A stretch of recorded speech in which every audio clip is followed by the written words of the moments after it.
La más cordial bienvenida. El día de hoy vamos a continuar con las jornadas, con las conferencias de este importante seminario Hatun Tincuy Perú. Colaboración entre pares del CONCITEC. Y también, por favor, invitamos a cada uno de ustedes a bajar el volumen de los celulares o, en caso contrario, apagarlos, por favor. Y también, pues vamos a comenzar esta conferencia y la jornada con la presentación titulada Derechos de Autor y Comunicación Científica, el expolio de lo público. Y para eso tenemos pues la exposición del doctor Enrique Muriel Torrado, pero antes de dar inicio a esta conferencia, pues debemos recordar también la reflexión que en el caso de algún sismo o de algún inconveniente, se activará la alarma de la universidad. Tenemos las salidas de emergencia, tenemos por acá, y también la salida que está en la parte de allá. Y bueno, también recordar que el día de ayer pues se desarrollaron algunos imprevistos al final del evento, pero también consideren ustedes que es parte, ¿no?, de algunas situaciones que están desarrollándose pues de manera imprevista en nuestro país. Entonces, les rogamos por favor mantener la calma. Si en el caso suceda algo durante las conferencias de hoy, pues les haremos presente, pero ya considerando que tenemos estas opciones de las salidas y también les estaremos informando previamente. Pues bien, también les invitamos a llenar sus fichas. Las señoritas que están en la puerta, en la mesa, les van a brindar unas fichas para que ustedes llenen las encuestas. Luego de ser llenadas, pues ellas también pasarán a recogerlas. Y ahora sí, pues después de este importante aporte, recuerden que es muy importante mantener la calma. Y debemos también mencionar que las conferencias paralelas se están desarrollando en las distintas salas. En el auditorio La Dumbar se lleva a cabo la conferencia del doctor Ciro Llueca, titulada Abierta por defecto, el plan de conocimiento abierto a la Universidad Abierta de Cataluña, en el aula 1, ubicada en el primer piso del edificio de la Biblioteca Central. También tenemos a los expositores Renata García y Guido Smalech con la ponencia denominada ¿Cómo examinar las oportunidades de ser publicado en revistas de ciencias sociales? En el aula 2, ubicada en el cuarto piso del edificio de la Biblioteca Central, se llevará a cabo la conferencia del señor Jairo Hernán Díaz Arias, titulada Información, elementos de la cooperación bibliotecaria en los repositorios institucionales. Y en el laboratorio Universia, también la conferencia de los señores Josmel Pacheco Mendoza y Óscar Ernesto Velázquez Soto, denominada Medicina basada en evidencia, búsqueda de información en base de datos biomédicos. Y ahora, regresando a nuestra sala, pues vamos a presentar y hablar un poco acerca del palmarés del doctor Enrique Muriel Torrado. El doctor es profesor asistente del programa de posgrado en Ciencias de la Información de Brasil, doctor y máster en Información Científica por la Universidad de Granada, es máster en Documentación Digital por la Universidad Pompeu Fabra, es licenciado y diplomado en Biblioteconomía y Documentación por la Universidad de Extremadura, con experiencia en vigilancia tecnológica. Se interesa por los actuales desafíos tecnológicos de la sociedad de la información, trabajando con derechos de autor, licencias, desinformación y el impacto de los algoritmos en la sociedad. Por favor, recibámoslo con un fuerte aplauso.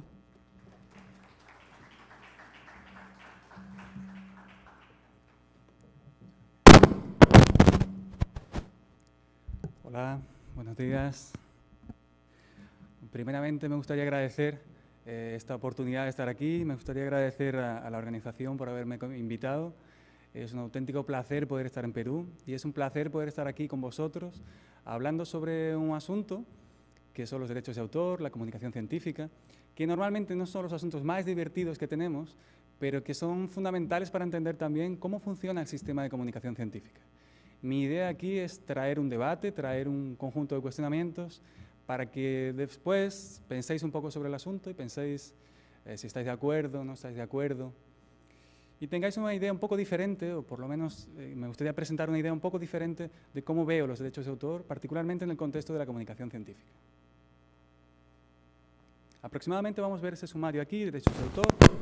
Veremos un poco de comunicación científica, veremos después cuál es el ciclo de la comunicación científica, un ciclo bastante simplificado para entender más o menos cómo es que funciona todo este sistema. Si alguien tiene interés, la ley en la que está basado estoy aquí, esta presentación, es la ley peruana de 2018, una ley muy actual, comparado con otras leyes como la brasileña, por ejemplo, que es del año 98. El derecho de autor se divide en dos partes, en derechos morales y en derechos patrimoniales. Los derechos morales son aquellos relacionados con la honra de la persona y los patrimoniales son conocidos también como derechos económicos. Dentro de esos derechos morales existen un conjunto de derechos que son la divulgación, nombre, seudónimo, el derecho de paternidad, integridad, modificación, retirada y acceso. Los más relevantes para nuestro contexto, los más relevantes para la comunicación científica es el derecho de divulgación. ¿Saben esas veces, esas ocasiones que vamos a publicar un artículo y tenemos que rellenar un formulario con una firmando? Pues lo que estamos haciendo es que estamos diciendo que efectivamente estoy de acuerdo para divulgar mi obra. Es un derecho moral, un derecho legítimo que tienen los autores de obras. Claro. ¿Todo bien? ¿Se escucha mejor? Bien. Estaba comentando sobre el derecho de divulgación y también sobre el derecho de paternidad. El derecho de paternidad es que por el hecho de ser el autor de una obra, yo tengo derecho a ser reconocido. Por ejemplo, Cervantes es el autor del Quijote y siempre lo será. El resto de derechos no son tan importantes para nuestro caso, aunque también son relevantes, como la integridad o el de modificación de una obra. Solamente el autor tiene derecho a decidir cómo se puede modificar su obra. Recordáis que tenemos dos tipos de derechos, dos categorías de derechos, los morales y los patrimoniales. En la parte de patrimoniales, que son los derechos económicos, sabéis que muchas veces se habla de derechos de autor y se compara con copyright. El copyright está basado casi en exclusiva, en esta parte de aquí, que es la parte económica, la parte de reproducciones. Por eso hasta el propio nombre es derecho de copia, copyright. Bien, dentro de los derechos patrimoniales, el autor tiene derecho a decidir la reproducción de su obra, si su obra puede ser reproducida y en qué forma. La distribución de la obra, la distribución de una obra significa cómo tú compartes esa obra, pero tiene que estar ligado a un soporte físico, tiene que estar relacionado con un soporte físico. Esto es, si yo ahora mismo quiero distribuir, por ejemplo, un ejemplar de un libro mío, a la hora de distribuir el ejemplar, si es en papel, existiría una distribución, porque ese libro lo que estoy haciendo es que está reflejado en un soporte físico y estoy compartiendo ese soporte físico. Ese sería el derecho de distribución. En nuestro caso, en el caso de la comunicación científica, cambia un poco, porque la distribución hoy, si es por Internet, no es un derecho que sea tan relevante como el próximo, comunicación pública. Ese es el derecho que más afecta en el contexto de Internet que tenemos hoy. Cuando compartimos una obra en Internet, no estamos haciendo distribución de una obra, estamos haciendo una comunicación pública de la obra. Y es uno de esos derechos clave dentro de los derechos de autor en nuestra sociedad, la sociedad de la información. Por último, es el derecho de transformación de una obra. No afecta tanto al contexto de la comunicación científica, pero podemos pensar, por ejemplo, en un libro escrito y podemos transformarlo, por ejemplo, a un audiolibro. Eso sería transformación. Eso es lo que entendemos por transformación dentro de los derechos patrimoniales. Prometo que la parte más aburrida está casi acabando ya. Pero es importante tener esa base inicial para poder entender sobre qué vamos a hablar. Bien, hemos estado hablando de obras. Bien, pero ¿qué obras están protegidas? Porque primero tenemos que saber qué obras están protegidas para saber qué derechos tenemos o no tenemos. Bueno, como regla general, para nuestro caso, están protegidos los artículos científicos, están protegidas las aulas de un profesor, también están protegidas. Están protegidos los cursos, libros, palestras, vídeos, todo eso está protegido. Y es que en realidad está protegido prácticamente todo. Casi cualquier cosa está protegido, excepto las ideas, que no tenemos cómo proteger las ideas. En cambio, la representación o la escrita de una idea puede ser protegida. Pero no vamos a centrarnos en esa parte de aquí. Vamos a centrarnos que prácticamente cualquier cosa que hacemos en el contexto académico está protegido. Bien, ya sabemos las obras que están protegidas, pero ¿Quién es el autor de una obra? Bueno, básicamente el autor de la obra es el creador de la obra, creador intelectual de la obra. Y aquí hablamos de personas físicas, hablamos de nosotros. Después existen algunas excepciones. Si una empresa puede ser creadora, no puede ser creadora, depende de la legislación. Es un poco complicado y no es nuestro foco, no es donde vamos a centrarnos. Vamos a centrarnos en que nosotros somos creadores de nuestras obras. Un detalle muy importante. Para que una obra esté protegida, es necesario incluir ese símbolo de copyright, que imagino que lo habréis visto en 1.000.000 de lugares diferentes. Si abrimos un libro, echamos un vistazo a la portada, a la parte de atrás de la portada, veremos que en algún momento va a tener por ahí un símbolo de copyright. Y ahora me gustaría preguntaros a todos vosotros. ¿Vosotros creéis que es obligatorio incluir el copyright? ¿Pueden levantar la mano, por favor, las personas que piensen que es obligatorio?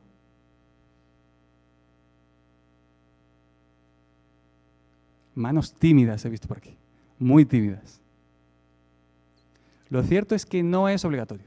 Intenté buscar un símbolo de prohibido un poco mayor, pero no lo encontré. Ese era el mayor de todos. No es necesario colocar el símbolo de copyright. ¿Qué significa ese pequeño detalle? ¿Qué significa que no tenemos que colocar el símbolo de copyright? Significa que por defecto todo está protegido. Y si digo todo, significa todo. Cualquier cosa que encontréis en Internet está protegida. Solo no está protegida si explícitamente dice que no está protegida. Y un conjunto de excepciones que son muy pequeñas, muy pequeñas, prácticamente insignificantes para nuestros propósitos. Que sepáis que cualquier foto que utilicéis, cualquier texto que encontráis en Internet, todo está protegido. Y ahí no importa si es un artículo científico, si es una página web, si es una nota de alguien, no importa. Por defecto, todo está protegido según la ley internacional, en realidad, porque viene de la proyección internacional de la ley de derechos de autor. Bien, ahora sabemos que todo está protegido. ¿Está protegido cuánto tiempo?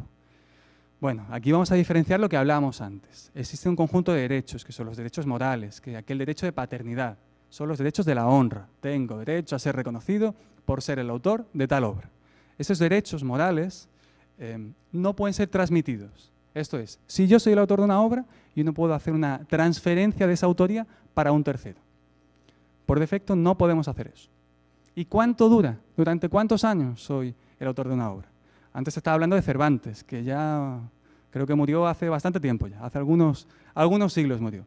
Él siempre será el autor del Quijote, porque el derecho moral no caduca, o la mayor parte de derechos morales no caducan. Por otro lado tenemos los derechos patrimoniales, que pueden ser transmitidos, podemos ceder a un tercero esos derechos. ¿Y cuándo cedemos los derechos? Cuando publicamos un artículo científico, por ejemplo. Tenemos que rellenar un formulario, o casi siempre debemos hacerlo, diciendo que cedemos nuestros derechos de autor para que esa empresa, para que esa editora pueda publicar nuestro artículo. Es una regla bien común y que es necesario para que los editores puedan publicar. ¿Durante cuánto tiempo? Bueno, aquí comienzan los problemas, porque en realidad son muchos años, muchos años. Va a ser, si nosotros escribimos un artículo hoy y lo publicamos en una revista y tenemos que ceder todos los derechos para la revista, lo que estamos haciendo es firmando un contrato que va a durar toda nuestra vida. Llegamos al final de nuestra vida, decidimos morir por algún motivo y después de morir ellos van a continuar con los derechos durante 70 años más. Son muchos años. Siendo positivos, yo pienso vivir unos 40 años más aproximadamente, más o menos.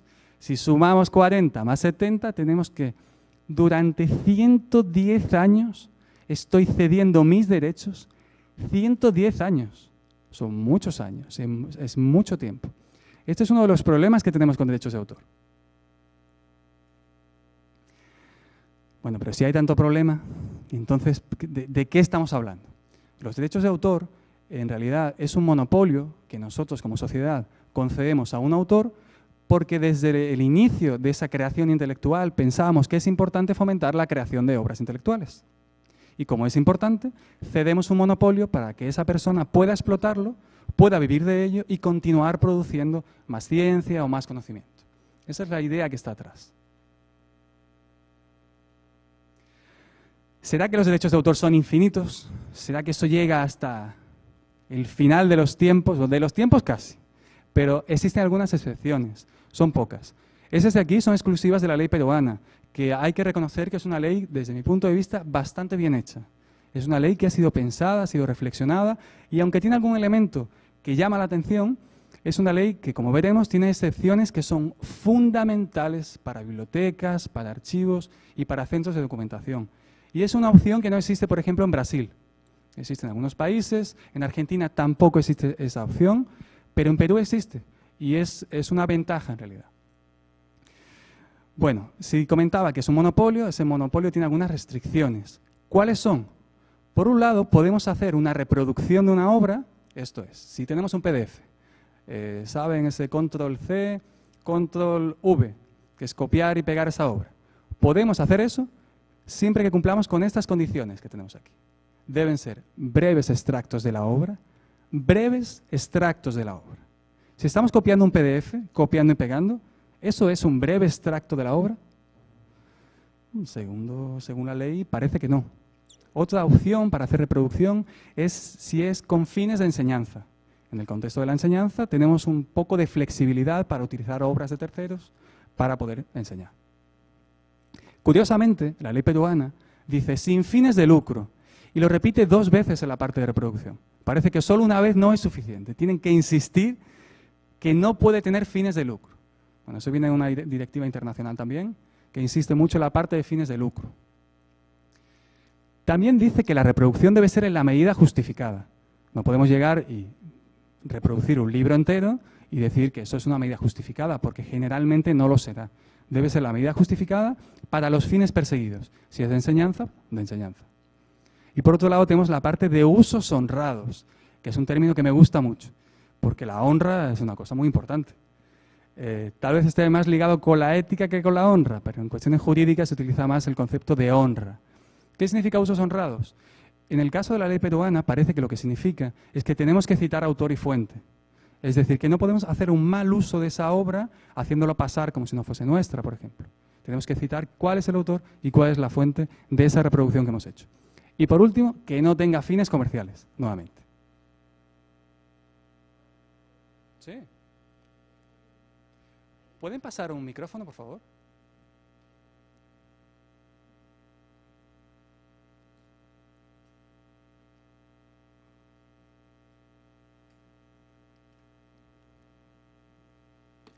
Voy a aprovechar el momento.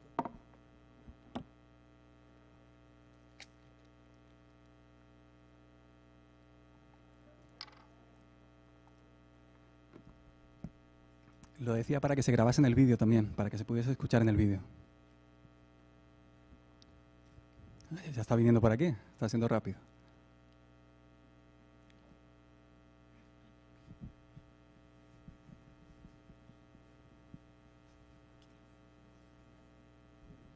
Ahí dice breve extracto de la obra, ¿no? Entiendo por extracto que se puede copiar literalmente todas las frases y toda la cadena de caracteres. Obviamente citando el final. ¿Qué diferencia hay entre eso y un plagio? Es una buena pregunta. Bien, cuando estamos hablando de reproducción, creo que la forma más simple de entenderlo es pensar en una fotocopia, cuando fotocopiamos algo. Lo que nos está permitiendo esa excepción es poder fotocopiar. Podemos fotocopiar un capítulo de un libro, por ejemplo. Básicamente es eso. Y no es lo mismo que hacerlo pasar como si fuera nuestro, que eso sería un plagio. Si yo cojo un capítulo de un libro y digo, eso es mío, ese es mi capítulo de libro. No es lo mismo. ¿Más o menos? Muy bien. Si en algún momento alguien quiere hacer alguna pregunta, podéis estar tranquilamente, solo levantar la mano, pasa el micrófono por ahí y continuamos. Una excepción que solamente me gustaría... Una consulta. Sí, por favor.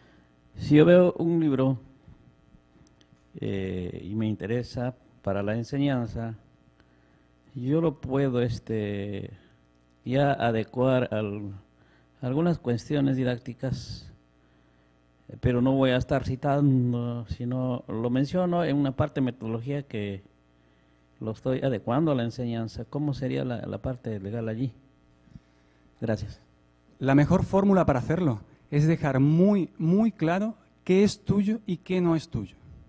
Entonces, si lo que vas a hacer es adicionar, es incrementar muchas obras diferentes, tal vez en la parte metodológica no sea suficiente, porque va a ser muy complicado saber qué es de él, qué es de ella, va a ser un poco difícil. La idea es dejarlo muy claro, qué es tuyo y qué no es tuyo. Eso es lo más importante. La forma, ahí va a depender. Pues depende del área que sea, depende del tipo de obra que estemos creando, ahí depende. Aprovecho para para presentar ese límite y excepción que es de bibliotecas y archivos, porque soy bibliotecario. Solo un momento, voy a acabar esta parte de aquí solamente. Porque soy bibliotecario y, bueno, voy siempre para ese camino. Y es que existe una excepción concreta en la ley que es para bibliotecas y archivos. Es una idea excelente para bibliotecarios, para archivistas y para personas que trabajan en centros de documentación. Es esa opción que tenemos a más, es esa flexibilidad que nos ofrece la ley para poder hacer algunas reproducciones sin tener ningún problema legal. Buenos días, mi nombre es Anthony Cópez. Quería hacer una consulta sobre el tema de plagio que también me parecía bastante curioso. ¿Qué pasa cuando un autor hace un documento breve, que puede ser una carta, otro tipo de documento sobre un tipo de metodología, imaginemos? Y después, él ya que hizo este documento y ha sido publicado, ya no refiere nunca más la fuente original, sino que va a citar ese documento como si fuera suyo. ¿Qué casos podría ser este? Parece directamente un caso de plagio. Hay que citar siempre, siempre, sin excepción, la fuente original. Si la fuente original no es tuya, debes citarlo. Si la fuente original es tuya, debes citarlo. Hasta porque es una buena práctica. Estás refiriendo una cosa que ya has hecho y tal vez alguien quiera acceder a la fuente original. Es una buena práctica decir dónde está, quién lo ha hecho y cómo llegar hasta allí. Antes estaba hablando de la excepción para bibliotecas y archivos, que es una excelente opción que tenemos, y otra es para personas con discapacidad. Está siguiendo algunos tratados como Marrakech y curiosamente solo se centra en personas invidentes, en personas con problemas de visión. Pero es una excepción que podemos utilizar también para transformar algunas obras y preparar esas obras para personas que tienen problemas de visión sin tener ningún problema legal. La última, y probablemente una de las que más nos afecta también, son las citas. Podemos citar, eso no afecta a los derechos de la otra persona, afecta a los derechos, por eso está regulado. ¿Y qué podemos citar?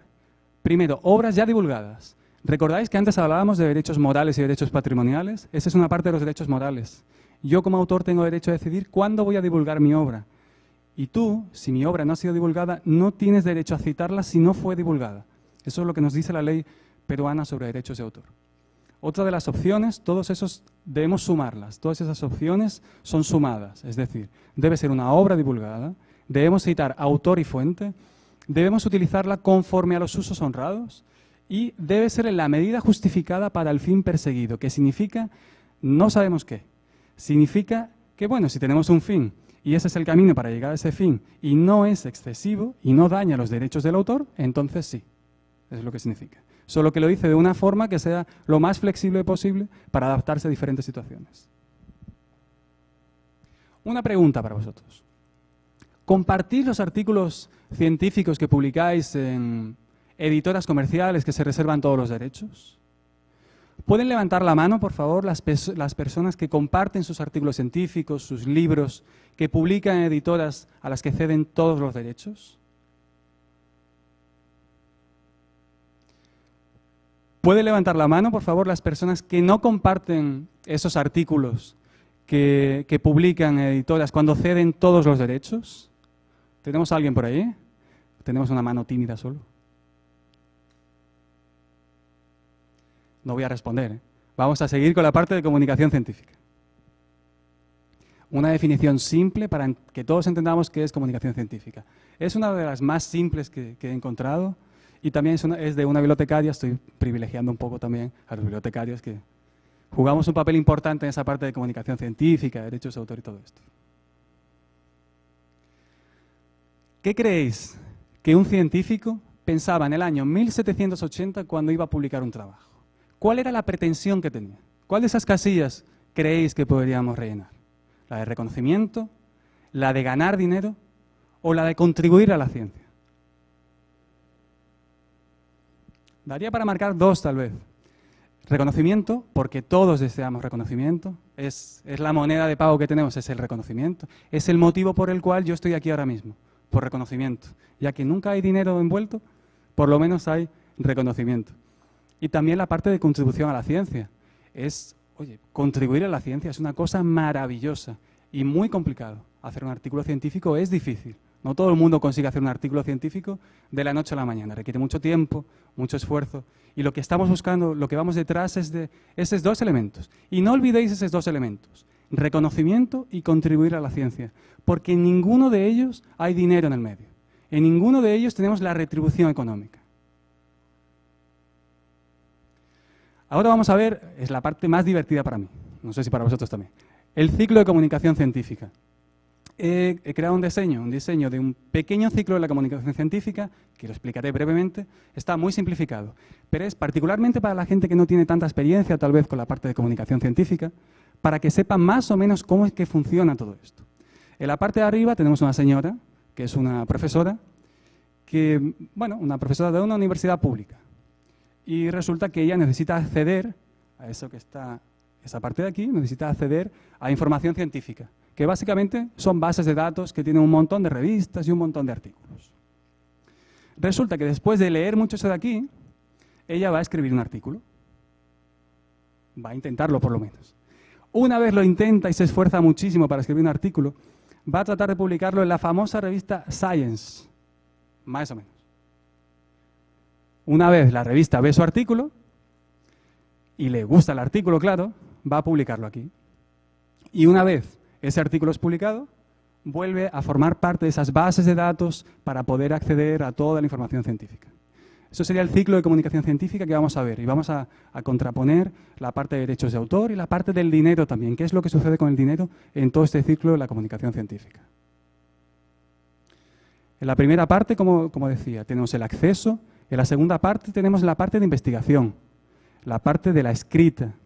Después he resuelto colocar aquí la edición, los comités científicos, los revisores, que todo eso está aquí en la revista.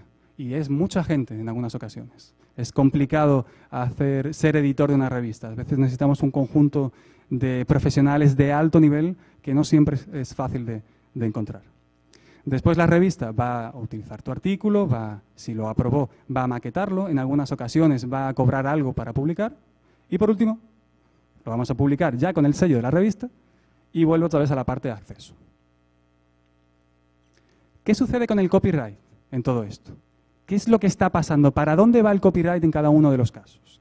Bueno, si estamos comenzando aquí, hemos escrito un artículo, ella es la autora del artículo, ella tiene todos los derechos sobre el artículo. Vosotros, como autores, tenéis todos los derechos sobre las obras que creáis. Si es un trabajo para la universidad, vosotros sois los autores del trabajo de la universidad. No lo es el profesor, lo sois vosotros. Otra cosa diferente cuando existe, por ejemplo, una orientación. Ahí podemos discutir una cosa diferente. Pero un trabajo para una disciplina que generalmente no tiene orientación, vosotros sois los autores, solamente vosotros.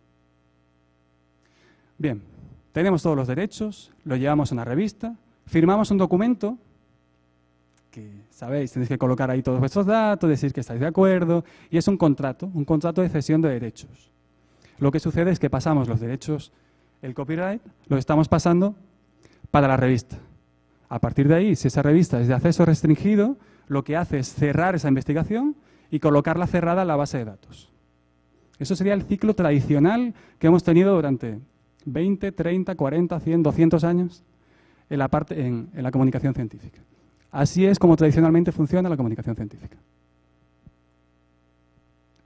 ¿Qué sucede cuando hablamos de acceso abierto? Y yo voy a hablar de acceso abierto exclusivamente como el full open access. Es el acceso abierto total y absoluto. No estoy hablando de modelos híbridos, no estoy hablando de algunos modelos que utilizan esas empresas que están allí en la carpa blanca de fuera, no estoy hablando de esos modelos. Totalmente abierto. Lo que sucede es exactamente igual que antes. Tenemos que la autora tiene todos los derechos de autor y va a tener que hacer una transferencia de derechos igual que antes, solo que con un detalle diferente, que va a continuar conservando una parte de los derechos, solo que en lugar de con copyright, lo va a utilizar con Creative Commons. ¿Qué significa eso? mucho. Significa que vosotros, por ejemplo, cuando accedéis a esas obras, podéis compartirlas con vuestros colegas. Podéis imprimirlas, podéis enviarla por email, podéis compartirlas en las redes sociales. Podéis hacer casi de todo con esa obra. Solo por el hecho de tener Creative Commons, que es un tipo de licencia, las más usadas en el contexto de la comunicación científica. Una vez nosotros hacemos esa transferencia de derechos, que tiene que continuar siendo hecha, lo que sucede es que la obra va a estar abierta. Abierta no con el concepto de Open Access, abierta desde el punto de vista de que las personas van a poder compartir sus obras, que las personas van a poder utilizar tu obra y hacer tal vez algunas modificaciones sobre tu obra. Y eso vuelve a esa parte de aquí del acceso, donde tenemos, imaginaos, una base de datos con todo el acceso del mundo. ¿Todo bien hasta aquí? Si hay alguna duda, ya sabéis, podéis parar en cualquier momento. Volvemos a lo que comentaba antes, el acceso, investigación y escrita, la parte de la edición, de los comités científicos, revisores de revistas, la parte de maquetación, tal vez alguna tasa para publicar, ya tener la publicación hecha y después esa publicación continúa formando parte de aquella base de datos que comentábamos antes. ¿Qué sucede con el dinero? ¿Quién paga cada una de esas partes? En el caso del Full Open Access que estaba comentando antes, quien paga básicamente es el Estado. ¿Qué paga el Estado? El salario de la profesora es pagado por el Estado. Si es algún tipo de proyecto en concreto, probablemente es también pagado por el Estado. La parte del comité de editores, generalmente los comités de editores no cobran. Generalmente los revisores no cobran. Nadie cobra. Todo eso de aquí, en el fondo, forma parte del salario que recibimos profesores universitarios del mundo entero. Una vez es publicado, ¿quién mantiene esa publicación? ¿Dónde se mantiene esa publicación para que no se pierda, para que continúe accesible? Generalmente es el Estado quien mantiene esa parte de aquí. Estoy hablando del modelo de Full Open Access. ¿Qué sucede? En un modelo restricto como los que hemos tenido los últimos 100, 200 años, ¿qué es lo que sucede? Una cosa un poco diferente, y es que para poder acceder a esa parte de aquí, para tener acceso a las bases de datos, es el Estado quien paga. Paga licencias multimillonarias para tener acceso a las bases de datos. Es muchísimo dinero. Todos sabemos que las licencias de acceso a las bases de datos cada vez tienen un precio superior y no se sabe cuándo va a parar ese precio, pero siempre está en aumento. Por otro lado, ¿quién paga el salario del profesor? Nuevamente, la universidad, el Estado, pensando siempre en una universidad estatal, para que sea un poco más simple este modelo. Es el Estado quien paga. ¿Quién paga los revisores? ¿Quién paga los comités científicos? ¿Quién paga todas esas personas involucradas en el contexto de la edición científica? Bueno, el Estado. ¿Y si hay que pagar alguna cosa más por aquí, alguna tasa? ¿Quién paga? A veces es el Estado también. Depende si es un proyecto de investigación o si tú, que es una cosa que también sucede, tú tienes que pagarte para poder publicar en una revista, que puede suceder también. Es el Estado. ¿Qué sucede con esa cosa de aquí? Eso es una empresa que gana dinero, que gana mucho dinero. ¿Gana dinero de dónde? Por un lado, del acceso. Como comentábamos antes, el acceso a esas bases de datos es carísimo. Y normalmente, o hasta poco tiempo atrás, las negociaciones solían ser secretas. Un país no sabía exactamente cuánto pagaba el otro para tener acceso a ese conjunto de bases de datos. Ahora, con algunas leyes de transparencia, parece que cambia un poco, pero no sabemos exactamente todas las condiciones de los contratos. El hecho es que ese tipo de empresas presionan bastante, lógicamente es una empresa que busca beneficio, y presionan para tener el máximo beneficio posible en cada uno de los países donde actúa. APC, o tasa de procesamiento de artículos. Lo he puesto un poco genérico porque hay revistas que cobran, otras que no cobran. Si la revista cobra, es un ingreso que va a tener esa revista también. Voy a dejarlo ahí. La parte de venta de artículos. Saben que los artículos se pueden comprar. Hay artículos que cuestan, los que yo utilizo normalmente, cuando he hecho un vistazo, son unos $30, $40 aproximadamente. No está mal para un artículo, ¿no? $40 un artículo que no sabes si lo vas a poder utilizar en tu trabajo, porque en realidad vas a leer el resumen, vas a tener una idea, pero a la hora de la verdad no sabemos si vamos a utilizar ese artículo o no vamos a utilizarlo. Y por otro lado, este tipo de empresas hacen caja con otro tipo de productos, como son productos bibliométricos. En fin. ¿De qué negocio estamos hablando? Aproximadamente estamos hablando que la ciencia mueve unos 25.000 millones de dólares por año. Es aproximado, porque es realmente complicado saber cuál es la cantidad exacta. Es solamente para tener una idea de cómo funciona este negocio de la comunicación científica. Si hablamos de una de las grandes empresas que tenemos por aquí, ¿cuál es el margen de beneficio? Para 2010 tenía un margen de beneficio mayor al de Google o al de Apple. Un 36% de margen de beneficio es una cantidad altísima de beneficio. Muy, muy alta. Algunas cuestiones para vosotros. ¿Cuánto paga su país para tener acceso a las bases de datos? ¿Cuánto dinero exactamente está pagando? ¿Para cuáles bases de datos? ¿Durante cuánto tiempo está pagando eso? En el caso brasileño, si no recuerdo mal, eran unos 250 millones de reales aproximadamente lo que se paga por año, que es bastante dinero. En otros países se paga bastante más, en otros un poco menos. En líneas generales, curiosamente los científicos no sabemos cuánto paga nuestro país por eso. Es una cosa que llama bastante la atención. Una pregunta también, ¿cuánto dinero creéis que ha generado vuestro artículo? Ese artículo publicado en una base de datos restringida, ¿cuánto dinero creéis que ellos han hecho con vuestro artículo? ¿Lo habéis pensado alguna vez?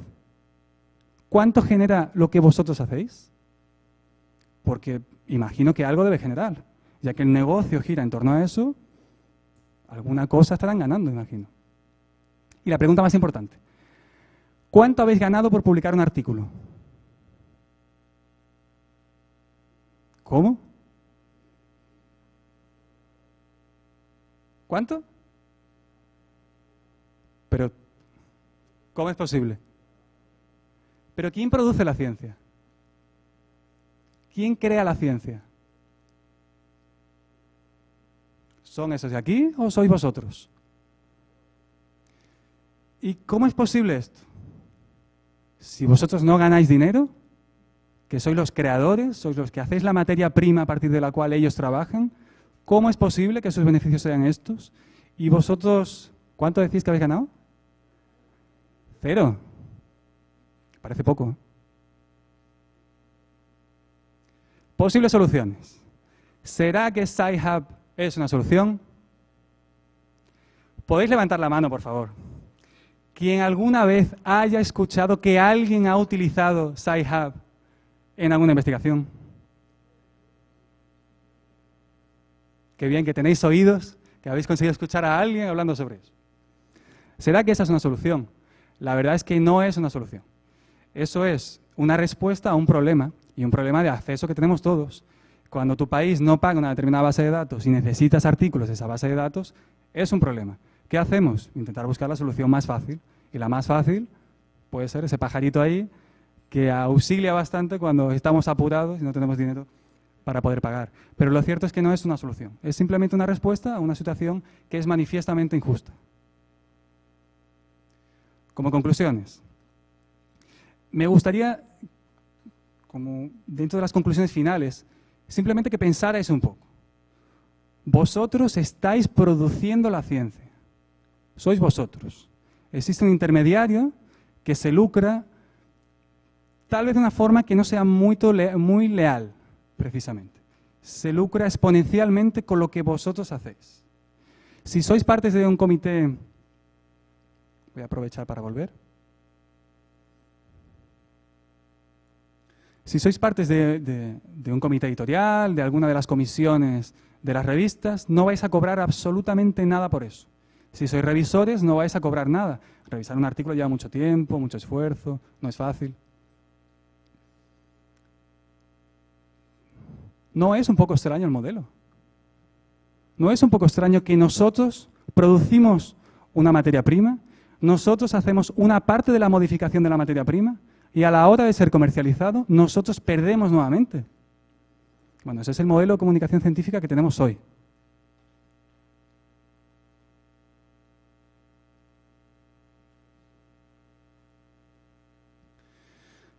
Dentro de las conclusiones,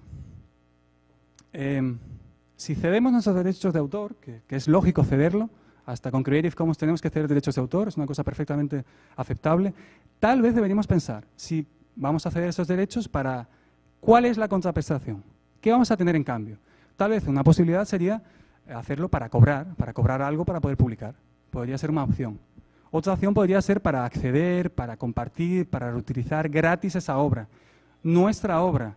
Recordando que en algunas ocasiones, cuando hemos publicado en acceso restringido, ni siquiera nosotros tenemos derecho a acceder a esa obra. Poco tiempo atrás publiqué un libro en una de esas editoriales importantes, primer capítulo del libro, en una editorial muy importante. El libro cuesta $120. No tengo el libro en PDF. No tengo derecho a tener el libro en PDF. $120. Es mucho dinero. Yo no veo absolutamente nada. Ni siquiera tengo derecho, a compartir mi libro con mis colegas. Ni siquiera eso. Están todos los derechos reservados. No puedo hacer prácticamente nada con él. Otra opción es cobrar y además de eso poder acceder, compartir, reutilizar gratis. Mas ya que estamos cediendo los derechos de autor, sería interesante saber cuál es la contraprestación, porque ellos se están beneficiando significativamente con esos derechos. Otra idea es, si la ciencia es un bien común, tal vez deberíamos pensar en financiar la ciencia desde un punto de vista común. Se habla de algunas iniciativas latinoamericanas, algunas iniciativas regionales. Tal vez sería interesante entre varios países ponerse de acuerdo y hacer lo que algunos autores hablan de mega journals, de esas grandes revistas científicas financiadas con dinero público. Existen diferentes modelos, existe el modelo Cielo, desconozco cuál es el mejor modelo para eso. Lo que me gustaría que pensases un poco es sobre esa parte de ahí, ya que lo público está financiando prácticamente todo y después se queda sin nada, ¿por qué lo público no continúa financiando exactamente lo mismo y después tiene un retorno? Y el retorno es para vosotros, para que podáis compartir y para que vuestro país tenga dinero, no solamente para pagar a empresas privadas y también para hacer proyectos que sean nuestros, que sean propios. El hecho de que existan empresas privadas que participan no significa que sea una cosa negativa. Lo que sí es negativo son los precios abusivos que imponen esas empresas. En el fondo son un conjunto, es un oligopolio y ellos imponen los precios al resto. Y es un problema porque no conseguimos ni negociar. Si es cierto que hace unos años en América Latina conseguíamos negociar un poco con esos oligopolios, hoy en día parece que esas negociaciones ya no funcionan igual. Han ido segmentando país por país y cada uno hace lo que puede. Colombia hace lo que puede, Cuba hace lo que puede, Venezuela hace lo que puede, Brasil también lo hace y Perú también intenta hacer lo que puede.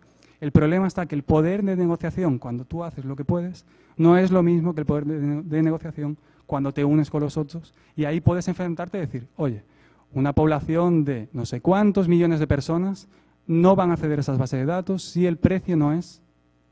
Con esto quiero decir, el hecho de que una empresa privada participe no significa que sea negativo, pero puede participar con unos precios que sean justos, unos precios adecuados, que el valor de publicar un artículo científico no sea como en el caso de Brasil, que está modificando un nuevo sistema de evaluación de científicos, nos va a llevar a publicar artículos en revistas que tienen un precio entre 2.500, entre 2.000 y 3.400 dólares por artículo. Es carísimo. Y además no tenemos financiación para publicar. Esa es la situación que vamos a tener allí en el área de comunicación e información de aquí a poquísimo tiempo. Y nada más, ahora creo que vamos a abrir para las preguntas. Si tenéis alguna pregunta, es un momento maravilloso para conversar un poco.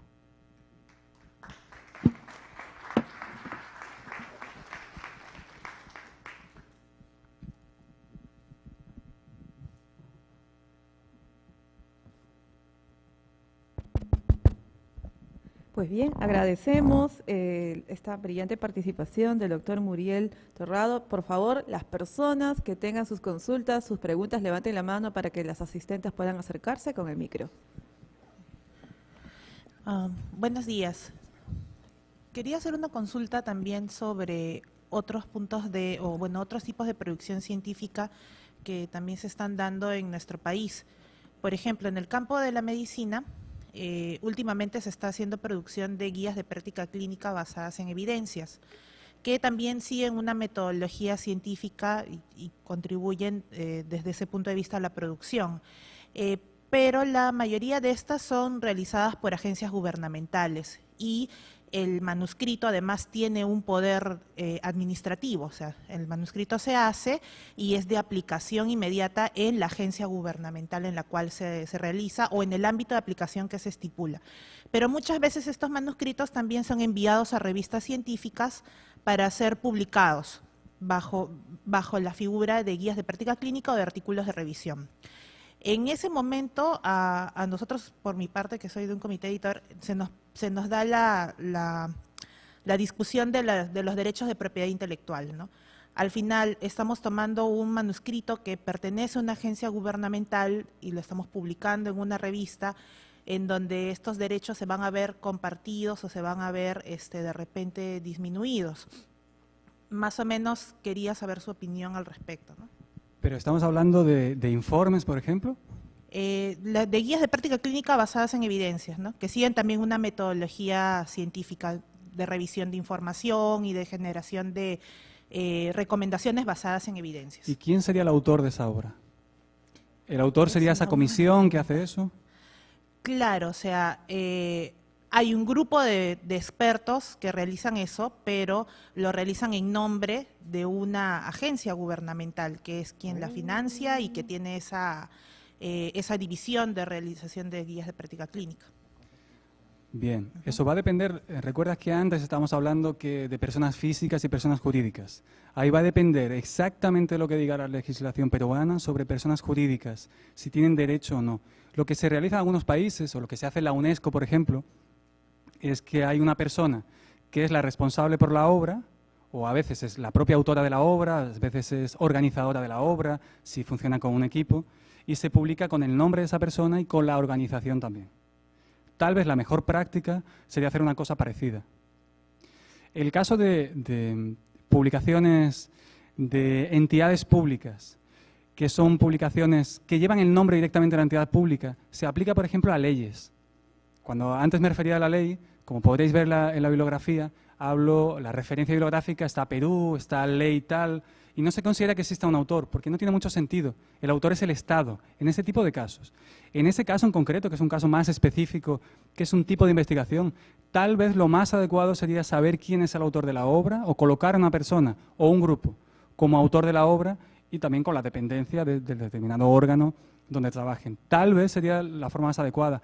Hasta porque artículos científicos, no es muy común que un artículo científico diga solamente universidad de algún lugar o que diga una determinada dirección general. Lo más común es que se utilicen personas.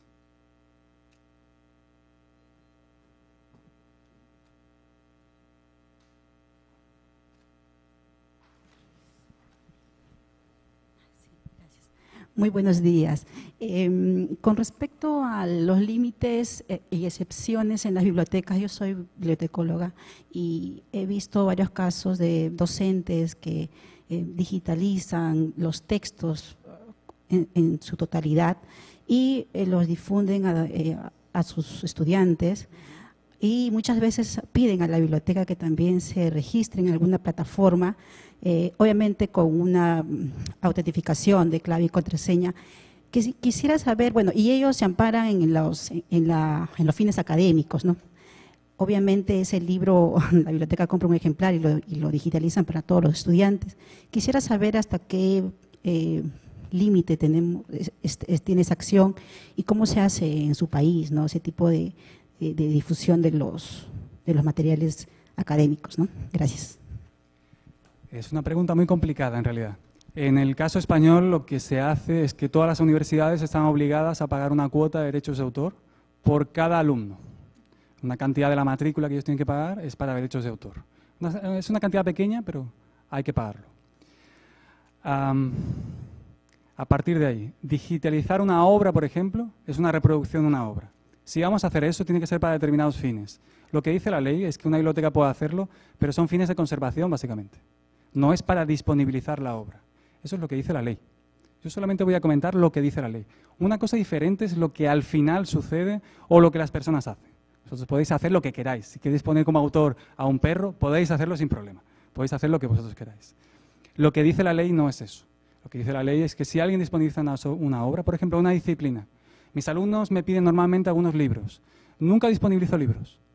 Y no lo hago solamente para que sepan lo pesado que es esa parte de derechos de autor. Lo incómodo que es no poder hacer eso, que es una cosa perfectamente natural y que deberíamos poder hacer, pero no podemos hacerlo. Entonces, tal vez la biblioteca debería cuidarse un poco, particularmente con esa parte de hacer la reproducción de la obra y disponibilizarla. Una parte muy positiva es que a la hora de disponibilizarla lo que estáis haciendo es colocar un acceso y contraseña. Eso es muy positivo porque es una forma de justificar el público al que va orientado. Para decir, si alguien dice, oye, hay piratería aquí, dices, no, estoy ampliando los servicios de la biblioteca y llevándolo más allá de las puertas. ¿Qué problema tenemos por ahí? Que en realidad ya existen modelos de licencias que son similares. Ya existen licencias que no son Creative Commons, son licencias de grandes compañías que venden ese servicio. Servicio de que tú puedas acceder, o un número de personas pueden acceder por año a una determinada obra. Esas licencias son caras, son bastante caras, pero ya existen. El día que lleguen aquí o se impongan esas empresas aquí, vais a tener que pagar mucho dinero. Mientras tanto, sugiero un poco de precaución y si no es la obra entera, mucho mejor.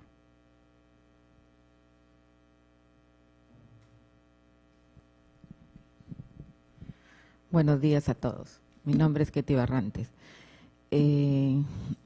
Según las preguntas que usted hacía con respecto a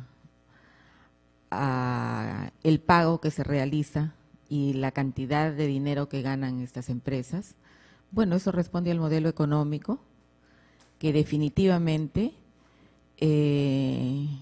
no aparece todavía o no se levanta la universidad en general, la universidad peruana, a pelear por sus derechos. ¿Por qué? Porque ellos están en su zona de confort, viven de eso, y quien avala eso es precisamente las normas, las leyes.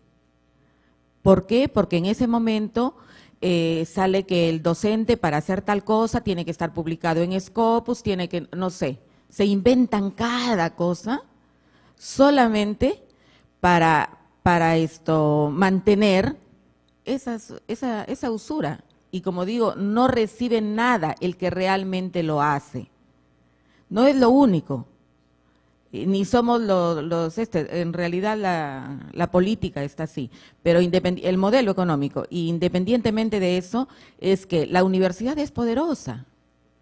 ¿Qué pasa si no tienen ningún artículo? Muchos docentes cogemos otras alternativas, pero ya salió la ley para que eso no ocurra, ¿no?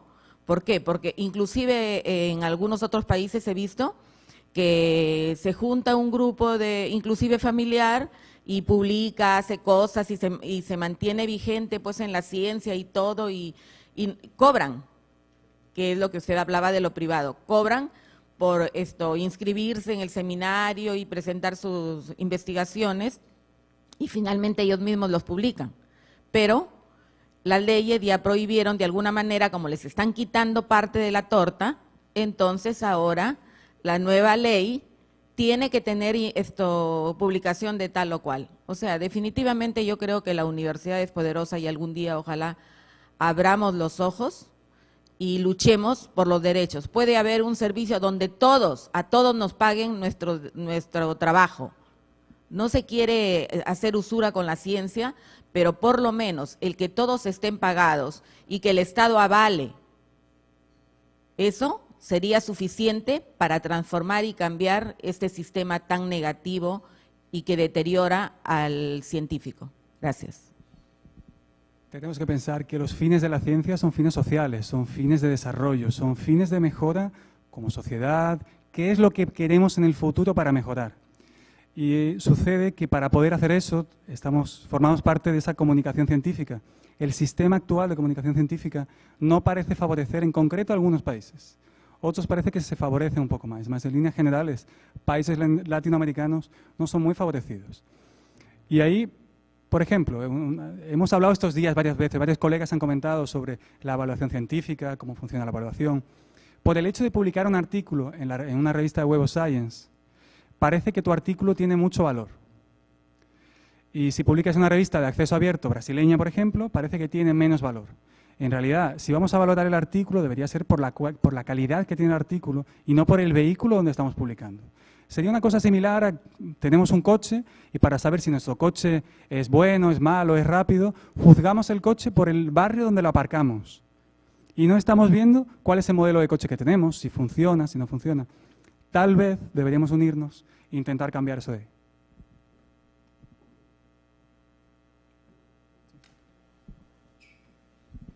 Buenos días.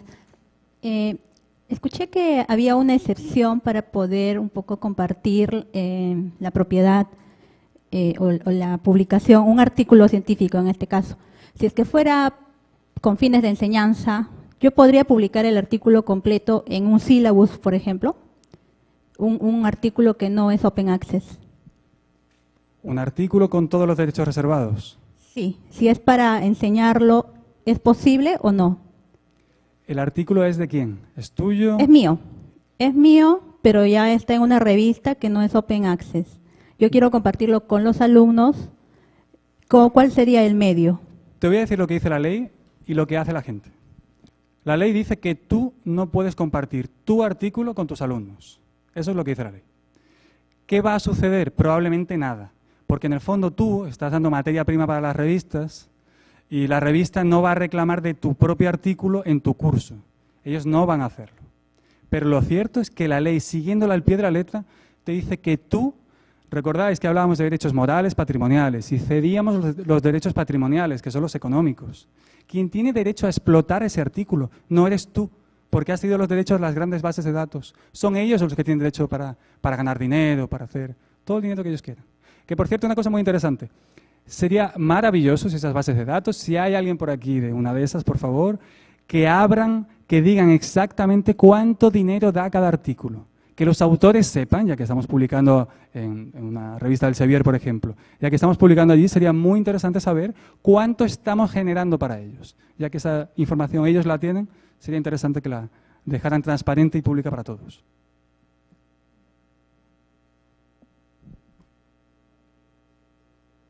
Bueno, sí, muy rápido. El plan ese, tú sabes que ahora va a impulsar, que pide que las revistas, los artículos de revistas se compartan con una licencia Creative Commons, la más abierta, BY. En general, muchas revistas no usan estas.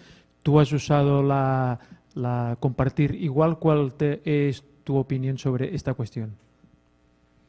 Sobre la parte de utilizar una licencia BY. Yo creo que debería ser prácticamente obligatorio utilizar BY o BY-SA. Porque en el fondo el hecho de tener una licencia Creative Commons, es una pena no tener tiempo para hablar sobre eso, que es uno de los asuntos que más me interesan también. El hecho de tener una licencia Creative Commons no significa que sea una licencia abierta. Y eso es muy importante entenderlo. No todas las licencias Creative Commons son abiertas. Son abiertas dos. La licencia BY, que significa que la persona solamente debe citar la autoría de tu artículo, y la licencia SA, que sería, BY-SA, que es reconocimiento y compartir de la misma forma sin mudar la licencia. Son las dos únicas consideradas como licencias de acceso abierto. Existen muchos modelos, hasta porque el propio mercado ha ido creando modelos diferentes, básicamente para enflaquecer el movimiento. Para que ese movimiento que parecía sólido desde el comienzo, ir troceándolo poco a poco, ir dividiendo el movimiento y crear un montón de modelos híbridos, diferentes tipos de modelos.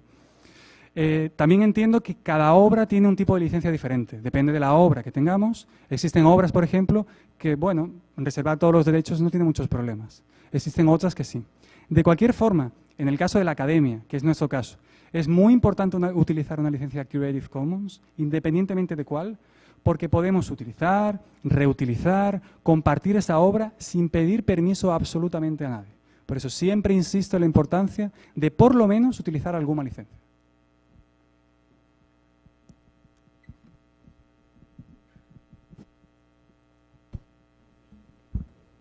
Bien, con eso ya damos por culminado la participación. Muchísimas gracias al doctor Enrique Muriel. Un fuerte aplauso, por favor.